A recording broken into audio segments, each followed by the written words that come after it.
Oke, baik. Assalamualaikum warahmatullahi wabarakatuh. Perkenalkan, saya Nurul Lutfia Rusdi, mahasiswa psikologi dari Universitas Negeri Makassar. Kali ini saya akan melakukan penjelasan mengenai mini riset yang telah saya lakukan dengan teman-teman kelompok saya. Adapun judul mini riset yang kami lakukan yaitu bertahan dalam perselingkuhan dan KDRT. Tugas ini dibuat karena pemenuhan penilaian akhir semester dari mata kuliah psikologi keluarga. Langsung saja saya masuk ke pendahuluan. Oke, nah pernikahan di sini merupakan suatu ikatan lahir dan batin antara seorang pria dan wanita sebagai pasangan suami istri untuk membangun keluarga yang bahagia serta kekal berdasarkan ketuhanan yang Maha Esa. Nah, adapun tujuan dalam pernikahan yakni membangun keluarga yang harmonis dan kekal selamanya.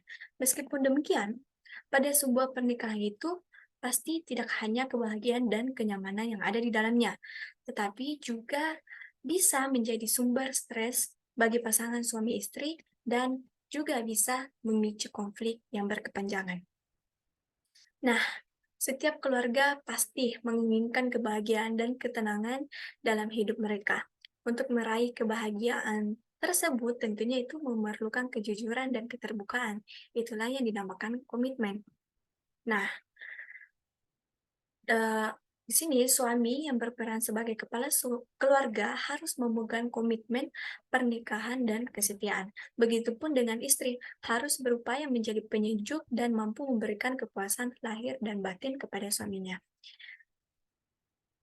Nah, komitmen pernikahan tersebut itu bisa mengarahkan kepada pasangan suami istri untuk selalu setia, tidak berkhianat, apalagi berselingkuh. Namun, yang biasa terjadi di lapangan, realitanya itu komitmen yang telah dibuat sebelumnya antara suami dan istri ini, serta janji kesetiaan suami saat akad itu seringkali diabaikan. Nah, oleh karena itu, suami bisa tergoda dengan wanita lain, sehingga terjadilah hubungan cinta dalam bentuk perselingkuhan. Nah, teman-teman, perselingkuhan itu merupakan salah satu aspek yang sering sekali menjadi sumber permasalahan dalam keluarga. Nah, perselingkuhan juga itu merupakan suatu bentuk penyimpangan yang dilakukan oleh suami dan tidak diketahui oleh istrinya. Begitupun sebaliknya. Nah, perselingkuhan juga dapat diartikan sebagai hubungan yang dilakukan oleh individu yang telah menikah dengan seseorang yang bukan pasangan resmi. Individu yang telah menikah dan dengan seseorang yang bukan pasangan resminya atau bukan pasangan yang terikat dalam pernikahan. Nah, perselingkuhan yang dilakukan oleh suami pasti akan membuat istri merasakan perasaan sedih, kecewa, marah, serta merasa dihianati, benci, dan istri juga merasa bahwa dirinya itu tidak berharga sehingga dia diselingkuhi. Nah, kutipan yang dikutip dari CNBC Indonesia yang menyatakan bahwa hasil survei Just Dating memperoleh hasil terdapat 40% laki-laki dan perempuan di Indonesia itu mengaku pernah berselingkuh. Nah, angka tersebut kemudian yang membuat Indonesia menduduki peringkat kedua sebagai negara yang ada di Asia dengan kasus perselingkuhan terbanyak, tepat di bawah negara Thailand. Nah, dari fenomena mengenai perselingkuhan tersebut juga semakin marak akhir-akhir ini. Hampir setiap hari terdapat berita sana-sini mengenai kasus perselingkuhan. Nah, perselingkuhan dalam pernikahan itu pasti bersifat merusak dan dapat menimbulkan akibat negatif. Nah, akibat apa saja? Akibat negatif yang ditimbulkan dapat terjadi pada pelaku perselingkuhan maupun pasangan pelaku perselingkuhan. Nah, pada pasangan pelaku perselingkuhan itu seringkali akan merasakan sakit hati yang mendalam karena merasa dihianati dan ditinggalkan oleh pasangannya sehingga berakhir trauma. Oke, di sini saya akan membahas contoh kasus yang baru-baru terjadi dan marak dibahas di berita, yaitu kasus pada seorang public figure dari personil last child yang berselingkuh dan memilih bercerai. Kasus tersebut dibenarkan sendiri oleh pelaku yang berinisial V, yang menyatakan bahwa saya akui salah, saya hilaf, dan saya sama sekali tidak membenarkan segala apa yang telah saya lakukan. Nah, alasan V berselingkuh itu karena rasa cinta kepada istrinya itu telah berubah. Dia menyatakan bahwa rasa saya terhadap istri saya itu telah berubah. Yang jelas, rasa sayang itu pernah ada dan sungguh-sungguh ada. Dan saya juga menyesal karena tidak tegas serta tidak jujur mengenai rasa saya yang telah menghilang. Di sini saya juga tidak menyelesaikannya, malah saya melarikan diri untuk mencari kenyamanan yang di luar. Kemudian metode yang kami gunakan dalam mini riset itu adalah subjek dalam penelitian ini yaitu seorang istri yang diselingkuhi oleh suaminya dan menjadi korban KDRT. Subjek di sini berinisial SF, berusia 46 tahun, dengan pernikahan berlangsung selama 21 tahun. Dan sekarang subjek memiliki 2 orang anak. Nah, teknik yang kami gunakan dalam mini riset ini yaitu wawancara semi-struktur atau wawancara yang dimana peneliti telah menyusun dan mempersiapkan daftar-daftar pertanyaan. Oke, langsung saja kita ke hasil. Yang pertama, saya akan membahas faktor penyebab timbulnya kasus. Nah, yang pertama itu peluang perselingkuhan. Peluang terjadi perselingkuhan antara subjek dengan pasangannya itu karena adanya dari pihak keluarga yang mendukung perselingkuhan tersebut. Subjek di sini mengatakan bahwa perselingkuhan itu terjadi karena keluarga dari suami mendukung apa yang dilakukan suaminya, sehingga subjek merasa sudah tidak ada lagi kecocokan di dalamnya. Kemudian mendapatkan tanda-tanda.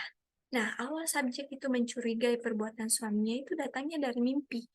Jadi subjek di sini seakan-akan sudah mendapatkan tanda-tanda bahwa suaminya itu berselingkuh melalui mimpi. Nah, tiga bulan sebelum ketahuan itu subjek sudah mimpi melihat suaminya berselingkuh. Dan setelah itu, subjek bertemu secara langsung dengan suami dan selingkuhannya tersebut di jalan. Tidak lama kemudian, terdapat beberapa perubahan yang dilakukan oleh suami subjek di rumah, seperti suami subjek itu sudah jarang cepat tidur, makan yang telah disediakan oleh subjek itu juga tidak dimakan, dan suami subjek itu sering sekali marah-marah yang tidak jelas. Nah, kemudian konflik dengan istri. Di sini, di saat suami subjek sudah ketahuan berselingkuh, maka konflik dalam rumah tangga terus terjadi. Subjek mengatakan bahwa konflik terjadi karena suaminya yang menjadi lebih pemarah tanpa alasan. Jadi di sini tuh suaminya lebih kesering marah, tiba-tiba marah yang marahnya itu tidak disertai dengan alasan. Nah, dalam wawancaranya, subjek di sini mengatakan bahwa suaminya tersebut selalu berselingkuh, bahkan di dalam rumahnya sendiri. Nah, suami subjek juga itu sering sekali mencari kesalahan dari si subjek agar suaminya ini bisa lebih leluasa untuk berselingkuh di dalam rumah. Nah, yang keempat yaitu tidak mendapatkan dukungan dari keluarga. Nah, selain itu yang menyebabkan subjek dengan suaminya itu makin berkonflik karena tidak mendapatkan dukungan dari keluarga.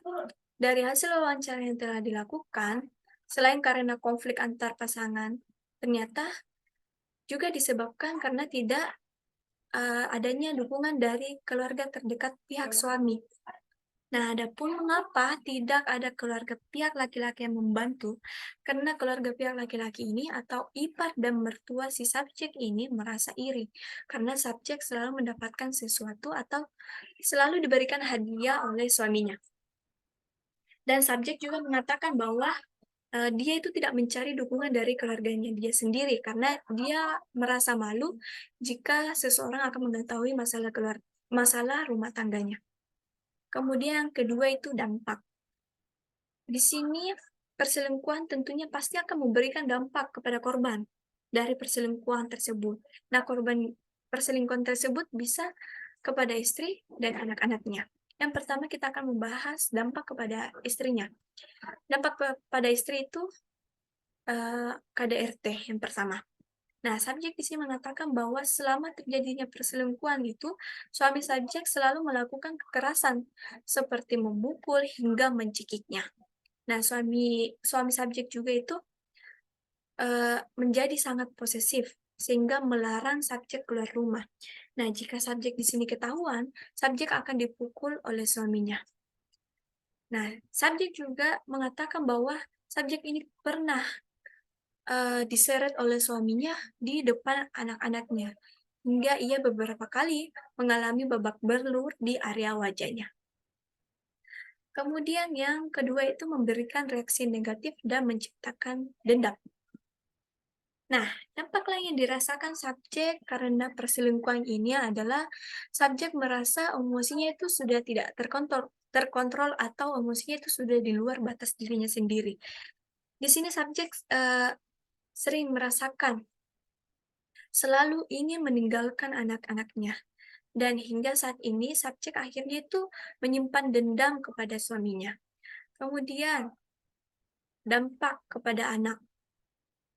Nah, di sini subjek juga mengatakan bahwa dampak dari perselingkuhan yang terjadi adalah ke anak-anaknya.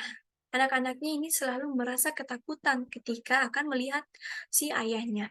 Selain itu, subjek juga mengatakan bahwa karena perselingkuhan yang dilakukan oleh ayahnya, sehingga ini anaknya menjadi kehilangan sosok ayah atau peran ayah sedari anaknya itu sedang membutuhkan sosok ayah. Namun, untuk biaya kehidupan anaknya seperti sekolah atau pendidikan anak-anaknya itu masih ditanggung oleh ayahnya. Nah, hingga anaknya sekarang ini sudah menjadi terbiasa hidup tanpa sosok ayah dalam kesehariannya. Karena saat anak-anaknya dahulu itu membutuhkan sosok ayah, si ayahnya ini malah tidak ada untuk anak-anaknya. Kemudian yang ketiga yang saya akan bahas itu strategi yang dilakukan. Nah, pada awalnya subjek telah berusaha untuk mendapatkan dukungan dari pihak lain, yaitu keluarga dari suaminya. Namun, subjek tidak mendapatkan hal tersebut. Kemudian, usaha yang kedua yang dilakukan subjek yaitu subjek di sini berusaha untuk membuktikan perlakuan kekerasan yang didapatkan oleh suaminya dengan cara subjek pergi ke rumah keluarga suaminya dengan menunjukkan wajah yang babak belur yang disebabkan oleh suaminya. Kemudian usaha yang ketiga dilakukan oleh subjek yaitu usaha untuk bertahan. Nah, subjek di sini merasa bahwa anak-anaknya itu masih membutuhkan sosok ayah, sehingga subjek tidak melawan atau subjek di sini lebih memilih mengalah jika suaminya melakukan kekerasan tersebut. Nah, usaha selanjutnya yaitu mencari kegiatan positif untuk anak-anaknya.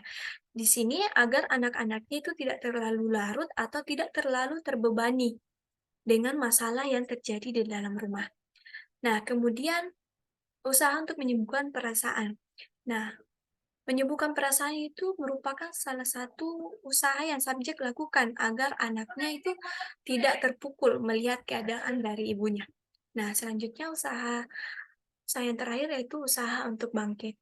Nah, meskipun di sini subjek membawa masalahnya sendiri, namun subjek tetap memilih untuk bangkit dari masalah dengan cara mencari kesibukan lain yang ada di luar rumah seperti berbuka bisnis atau membuka bisnis atau berjualan.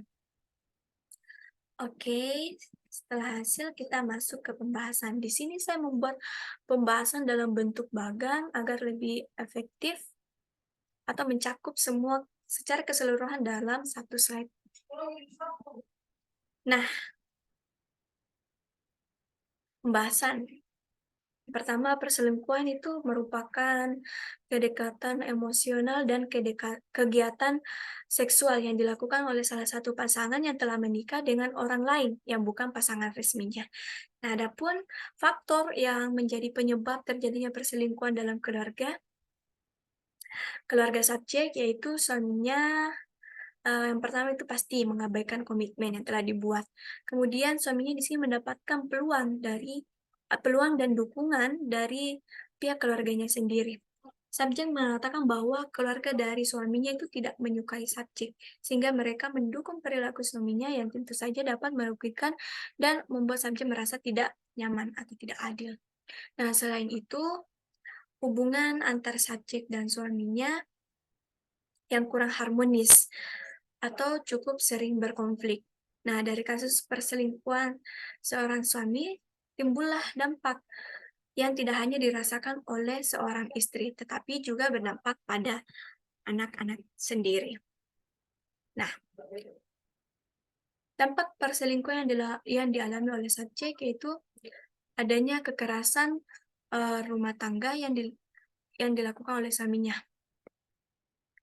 serta dia mendapat atau dia memberikan emosi dan reaksi negatif seperti ingin meninggalkan anaknya dan emosi yang tidak dapat dikontrol. Serta di sini subjek menimbulkan rasa sakit hati dan dendam dalam hati. Selain itu, dampak yang dialami oleh anak yaitu menimbulkan rasa takut dan menyebabkan anak tersebut kehilangan peran ayah dalam proses tumbuh kembangnya. Nah, dari keseluruhan dampak yang disebabkan oleh perselingkuhan, di sini subjek memilih untuk tidak berdiam atau tidak larut dalam permasalahannya. Di sini subjek memikirkan strategi apa yang harus dia lakukan agar dia keluar dari zona tersebut. Nah, adapun strategi yang dilakukan oleh subjek yang pertama mencari dukungan dari pihak suami dan berusaha membuktikan bahwa subjek ini adalah korban dari KDRT. Nah, meskipun telah mengalami dampak yang cukup merugikan, subjek juga tetap memilih bertahan dengan suaminya. Di sini subjek sudah tidak lagi memikirkan apa yang dilakukan oleh suaminya kepada si subjek, tapi di sini dia memilih bertahan karena dia memikirkan masa depan dari anak-anaknya. Nah, selain itu subjek juga berusaha untuk memberikan atau mencari kegiatan positif untuk anak-anaknya dan menyembunyikan perasaan di hadapan anak-anaknya, serta berusaha bangkit untuk keluar dari zona toxic relationship yang subjek alami.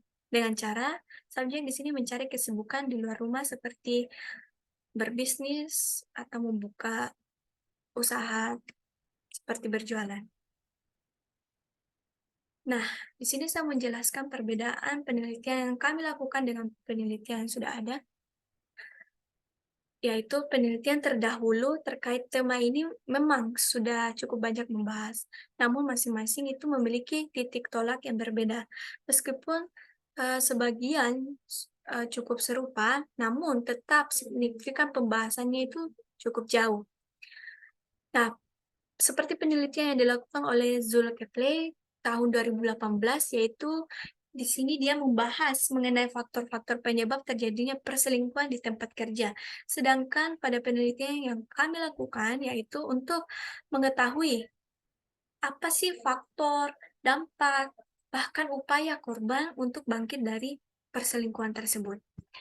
Nah, setelah itu kita masuk ke kesimpulan dan saran. Yang pertama adalah kesimpulan. Nah, perselingkuhan dalam rumah tangga sangat berpotensi terjadinya perceraian dan KDRT yang dilakukan oleh pasangan yang terlibat. Hal tersebut sangat berdampak negatif pada tingkat emosional dan kesehatan psikis pada pasangan yang terlibat maupun keluarga, dalam kurung anak-anak. Nah, perselingkuhan yang dilakukan oleh suami kepada istri akan menyebabkan luka dan trauma yang sangat hebat kepada korbannya. Trauma yang kemungkinan didapatkan oleh istri adalah mereka di sini akan menyamaratakan semua laki-laki, atau di sini korban akan sangat sulit untuk membangun kepercayaan lagi pada laki-laki. Sedangkan trauma yang dirasakan oleh anak-anak, yaitu kurang lebih akan sama yang dirasakan oleh ibunya, terkhususnya bagi anak perempuan. Nah, anak perempuan jika kehilangan sosok figur ayah dalam hidupnya, mereka juga akan sangat sulit mendapatkan laki-laki yang tepat ke depannya. Nah, kemudian ada pun usaha yang dilakukan dari korban perselingkuhan ialah mencari dukungan dari pihak lain, yaitu dari keluarga sang suami sendiri berusaha membuktikan bahwa korban juga mendapatkan kekerasan dalam rumah tangga, berusaha untuk bertahan demi kehidupan anak-anaknya, serta mencari aktivitas-aktivitas positif untuk anaknya dan dirinya sendiri. Oleh karena itu, setiap kasus dalam rumah tangga, khususnya kasus perselingkuhan, harus selalu mempertimbangkan bagaimana efek yang akan muncul pada korban jika melakukan hal tersebut. Nah, yang kedua, saran. Saran di sini saya bagi menjadi 3 bagian, yaitu yang pertama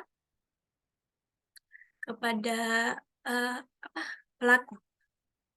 Nah, akan lebih baik jika dalam rumah tangga suamilah yang menjadi sosok panutan atau kepala rumah tangga yang bisa melindungi, mengayomi, dan menjaga seluruh anggota keluarganya, bukan malah melakukan perselingkuhan dan melakukan kekerasan demi menutupi kebohongan pada istrinya. Yang kedua, kepada istri. Nah, di sini sebaiknya istri yang menjadi korban perselingkuhan dan kekerasan tersebut lebih baik, melaporkan tindakan tersebut pada pihak berwajib jika sudah di luar batas kemampuan diri sendiri. Kemudian yang ketiga, yaitu diharapkan kepada setiap pembaca agar dapat mengambil pelajaran atau ilmu positif yang terdapat dalam laporan ini, guna untuk menambah wawasan serta pengetahuan dalam rumah tangga. Oke, karena semuanya sudah saya bahas, saya ucapkan terima kasih atas atensinya semua. Saya akhiri, assalamualaikum warahmatullahi wabarakatuh.